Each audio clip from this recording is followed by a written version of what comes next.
نحمده ونصلي على رسوله الكريم اما بعد فاعوذ بالله من الشيطان الرجيم بسم الله الرحمن الرحيم فان آمنوا بمثل ما آمنتم به فقد اهتدوا صدق اللہ العظیم۔ قرآن کریم میں تمام مسلمانوں کے ایمان کے لیے معیار اور کسوٹی جنہیں قرار دیا گیا وہ حضرات صحابہ کرام رضوان اللہ علیہم اجمعین ہیں۔ قرآن کریم میں اللہ تعالیٰ نے ارشاد فرمایا فَإِنْ آمَنُوا بِمِثْلِ مَا آمَنْتُمْ بِهِ فَقَدْ اهْتَدَوْا۔ حضرات صحابہ کرام کی زندگی وہ آئینہ ہے کہ جس سے قیامت تک کے مسلمان اپنے ایمان اور اعمال کو سنوارتے رہیں گے۔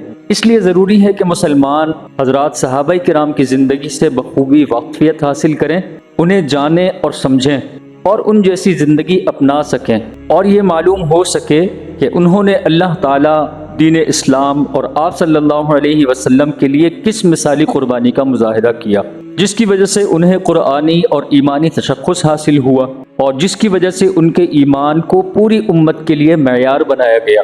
آج اگر مسلمان ان جیسا ایمان بنا لے اور قربانی کے لیے اپنے آپ کو پیش کر دے تو جو انعامات اور فتوحات انہیں عطا کی گئیں وہ آج ہمیں بھی عطا کی جائیں گی۔ موجودہ دور میں بیت المقدس اور ارض مقدس فلسطین کی حفاظت کے لیے کچھ اللہ والے رجال کار پختہ ایمان والے میدان میں ڈٹے ہوئے ہیں اور یہودیوں کے لیے درد سر بنے ہوئے ہیں، اور حقیقت میں من المؤمنین رجال صدقوا ما عاہدوا اللہ علیہ کا سچا مصداق بنے ہوئے ہیں۔ آج ہم میں سے ہر ایک شخص جس نے بھی کلمہ پڑھا ہے اس پر یہ ذمہ داری عائد ہوتی ہے کہ وہ تمام تر صلاحیتیں اپنی جو بھی اللہ نے صلاحیت اس کو دی ہے وہ ارض مقدس فلسطین اور قبلہ اول کی حفاظت کے لیے بروئے کار لائے۔ جس انداز میں بھی قبلہ اول کی حفاظت اور ارض مقدس فلسطین کے لیے ہم اپنی صلاحیتوں کو لگا سکتے ہیں، اگر میرے بولنے سے ہو سکتا ہے تو میں بول کے اپنے آپ کو تھکا دوں، اور اگر چلنے ہو سکتا ہے تو چل کر، اور اگر میں خود شانہ بشانہ وہاں کھڑے ہو کر لڑ سکتا ہوں ان یہودیوں کے خلاف جو ارض مقدس اور بیت المقدس پر اپنی گندی نگاہیں لگائے ہوئے بیٹھے ہیں، تو میں اپنی تمام صلاحیتوں کو بروئے کار لانے کے لیے اپنے آپ کو پیش کروں، اور ہم سے جس انداز میں بھی ہو سکے، جو کام جو خدمت بھی ہو سکے ہم وہ کر گزریں۔ اہل غزہ اور اہل فلسطین نے ساری دنیا کی آنکھیں کھول دی ہیں۔ ماضی میں ہونے والے عرب اسرائیل جنگ کے بعد یہ غلط نظریہ تقریباً اکثر لوگوں کے ذہن میں بیٹھ چکا ہے کہ اسرائیل ایک ناقابل شکست طاقت بن چکا ہے،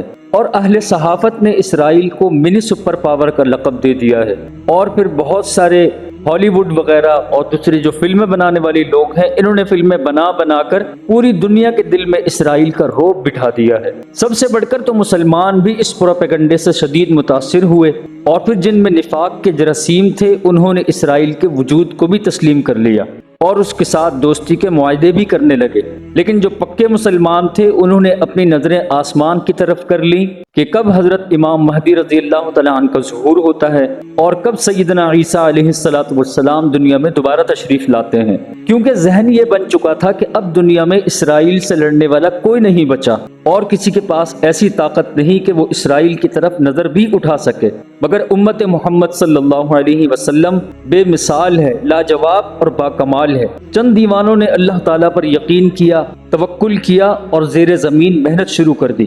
ایک عمل جو اللہ تعالیٰ کی نصرت کو فوراً زمین پر لے آتا ہے وہ عمل ہے بیعت علی الجہاد، موت پر بیعت کرنا، اللہ تعالیٰ کے لیے جان قربان کرنے کا پکا عزم کرنا۔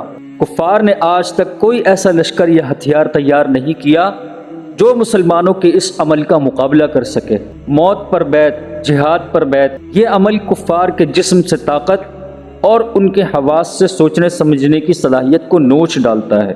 مجاہدین کو خصوصاً اور تمام مسلمانوں کو عمومی طور پر روزانہ اپنے معمولات میں سورۃ الفتح پڑھنی چاہیے۔ انا فتحنا لک فتحا مبینا، اس کے پڑھنے کا اجر و ثواب بھی بے حساب ہے، مگر اس کے ساتھ ساتھ یہ سورت ہمیں عزت سے جینے اور عزت سے مرنے کا سلیقہ بھی سکھاتی ہے، ہمارے حوصلے بلند رہتے ہیں، مرنے نہیں دیتی۔ یہ وہ مبارک سورت ہمیں اس منظر کی طرف لے جاتی ہے کہ جس منظر نے دنیا کا نقشہ ہی بدل کر رکھ دیا، وہ منظر ہے موت پر بیعت کا۔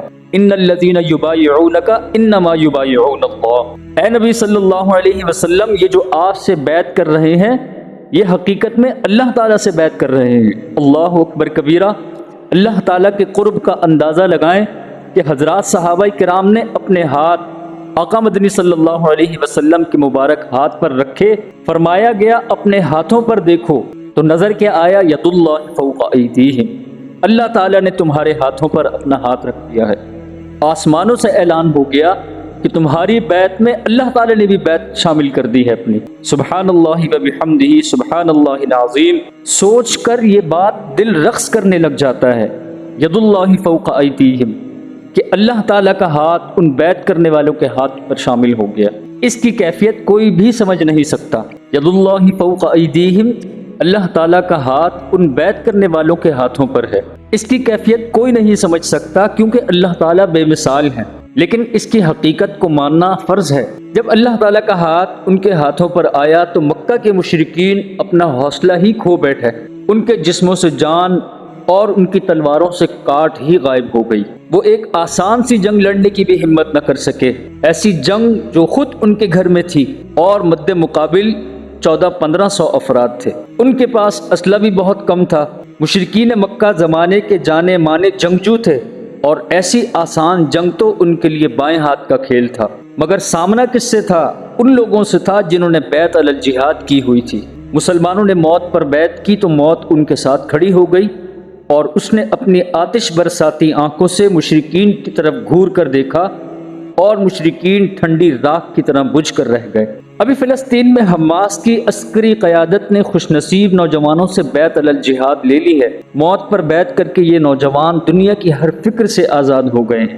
انہوں نے کچھ عرصے زیر زمین ٹریننگ لی اور منصوبہ بندی کی، پھر وہ موت کو ساتھ لے کر زمین، فضا اور سمندر سے اسرائیل پر ٹوٹ پڑے۔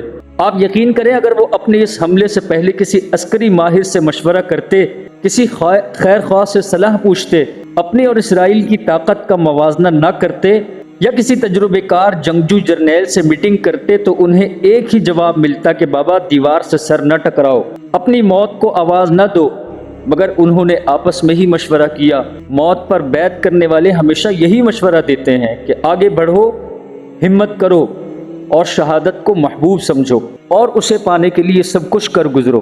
چنانچہ انہوں نے صرف اور صرف ایک اللہ رب العزت کی ذات پر بھروسہ کیا اور اسرائیل پر چڑھ دوڑے۔ تقریباً 10 ماہ کا عرصہ گزر چکا ہے۔ یہودی خارش زدہ کتے کی طرح بچوں، عورتوں اور نہتے افراد کو مار مار کے تھک چکا ہے۔ ذلیل ہو چکے ہیں یہ یہودی، مگر نہ اپنے یرغمالیوں کو آزاد کرا سکے اور نہ ہی حماس کی قیادت کو کوئی بڑا نقصان پہنچا سکے۔ اس پورے عرصے میں ایک بار بھی اہل غزہ نے جنگ بندی کی بھیک نہیں مانگی، جبکہ اسرائیل روز یہ بھیک مانگتا ہے کیونکہ موت کی بیعت اپنی کرامات دکھا رہی ہے، اور حماس نے وہ کر دکھایا ہے جو کسی کے وہم و گمان میں بھی نہ تھا۔ بے شک اللہ تعالیٰ کے وعدے سچے ہیں اور اللہ تعالیٰ ایمان والوں کی نصرت فرماتے ہیں، مگر شرط یہی ہے کہ پہلے ایمان والے جان پیش کرنے کے لیے آگے بڑھیں۔ ان تنصروا اللہ ینصرکم، اگر تم اللہ کے دین کی مدد کرو گے اور ان مجاہدین کے شانہ بشانہ کھڑے ہوگے تو پھر اللہ بھی تمہاری مدد کرے گا۔